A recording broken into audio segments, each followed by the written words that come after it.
یہ زندگی میں وہ ٹائم ہوتا ہے، اور پردیس میں رہنے والا اپنی زندگی دے کر پیسہ کماتا ہے، اور جب پیسہ آ جاتا ہے زندگی نہیں رہتی۔ آپ کے ماں باپ نہیں رہتے، آپ کے بچوں کا بچپن نہیں رہتا، آپ کی بیوی بوڑھی ہو جاتی ہے، آپ کے دوست یار آپ سے جدا ہو جاتے ہیں، آپ اپنا علاقہ، خوشی غمی سب چیزوں سے دور ہو جاتے ہیں۔ آپ کی زندگی صرف ایک پیسہ کمانے والی مشین، بلکہ اے ٹی ایم مشین بن کے رہ جاتی ہے۔ آپ مہینے کے مہینے اس سے پیسے نکالتے ہیں اور گھر بھیج دیتے ہیں، یہ آپ کی زندگی ہے۔ پردیسی بندہ جب ایک دو سال بعد گھر واپس جاتا ہے تو اسے سب کی شکلیں تبدیل ملتی ہیں، بچے بڑے ہو گئے ہوتے ہیں، جو جوان ہیں وہ بوڑھے ہو گئے ہوتے ہیں، اور اس سے بڑا ظلم کیا ہوگا کہ وہ جب واپس آتا ہے ملک سے، آتے ٹائم گھر والوں کو کہتا ہے اچھا میں چلتا ہوں، 2 سال بعد فلاں مہینے میں آؤں گا۔ اس سے بڑی زیادتی اور کیا ہو سکتی ہے؟ اتنا مجبور ہے کہ 2 سال بعد اس کو آنا ہے، وہ اپنی مرضی سے آ جا بھی نہیں سکتا۔ اچھا، جب ہم پردیسی چھٹی جاتے ہیں تو گھر والے بھی مہمان کی طرح ٹریٹ کرتے ہیں، آپ کی صحیح غلط ہر بات مانتے ہیں کہ 10 15 دن کے لیے آیا ہے، جو کہتا ہے سن لو، اور دوسرا پیسے بھی تو دیتا ہے۔ میں نے بہت سارے پردیسی لوگوں سے ڈسکس کی ہے، جب وہ 30 35 سال گزارنے کے بعد ملک واپس لوٹتے ہیں تو ان کے بچے بھی ان کی عزت نہیں کرتے ہیں، کیونکہ انہیں آپ کی عادت نہیں ہوتی ہے۔ وہ کچھ دن بعد کہنے لگے کہ ابا باہر ہی ٹھیک تھا، ہر وقت روکتا ہے ٹوکتا ہے، یہ نہ کرو وہ نہ کرو۔ بیوی بھی اب اتنی عزت نہیں کرے گی کیونکہ آپ بوڑھے ہو چکے ہیں اور پیسے بھی نہیں کماتے۔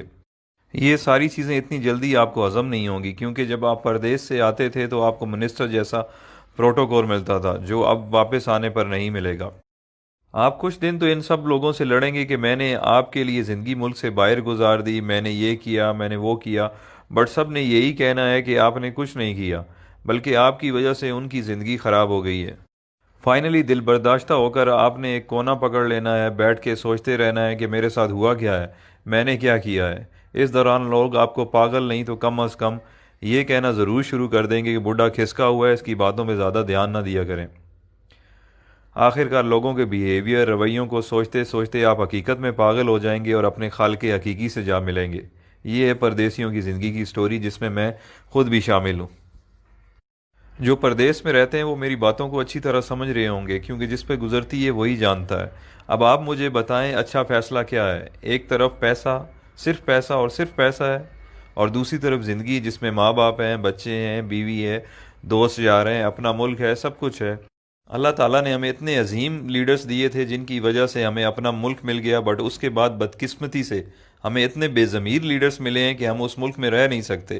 ہمیں کام کے لیے، روزگار کے لیے ملک سے باہر آنا پڑتا ہے، جبکہ ہمارا ملک وسائل سے مالا مال ہے، بٹ ہم پاگلوں کی طرح جیے فلاں بس نعرے لگانے کے قابل ہیں، اور یہی ہماری اوقات ہے۔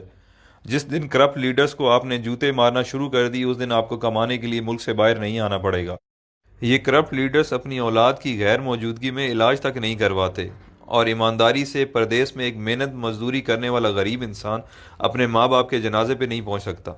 آپ کبھی تجربے کے طور پر 1 گھنٹہ انٹرنیشنل ایئرپورٹ پر ارائیول اور ڈپارچر میں گزار لیں، آپ لوگوں کو اندازہ ہو جائے گا کہ پردیس میں رہنے والے اور ان کے گھر والے کس تکلیف سے گزر رہے ہیں۔ یہ ساری باتیں کرنے کا مقصد ہرگز یہ نہیں ہے کہ میرے پردیسی بھائی آج ہی نوکری چھوڑ دیں اور اپنے ملک واپس چلے جائیں۔ میں صرف یہ سمجھانا چاہتا ہوں کہ آج سے پلاننگ کریں اور باہر رہتے ہوئے کوئی چھوٹا سا کام اپنے ملک میں شروع کر دیں، تاکہ کچھ عرصے بعد اپنے ملک واپس آنے کے قابل ہو جائیں۔ آئی مین کہ اتنے وسائل ہو جائیں کہ آپ واپس آ جائیں۔